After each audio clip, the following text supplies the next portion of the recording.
রাজধানীর মোহাম্মদপুরের ৩ রাস্তার মোড়ে একটি বাড়িতে ঢুকে হামলার ঘটনা ঘটেছে। ঘটনার সিসি ক্যামেরার একটি ভিডিও সামাজিক যোগাযোগ মাধ্যম ফেসবুকে ছড়িয়েছে।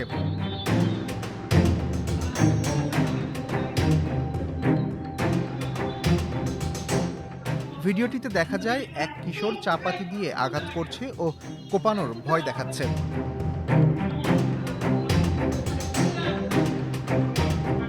শুক্রবার সন্ধ্যায় ৩ রাস্তার মোড়ের কাছে আবু বকরের বাসায় এই হামলার ঘটনা ঘটে বলে পুলিশ জানিয়েছে।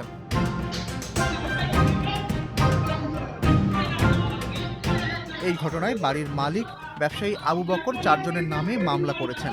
জমিজমা নিয়ে বিরোধের জের ধরে এই হামলা চালানো হয় বলে মামলায় অভিযোগ করা হয়েছে।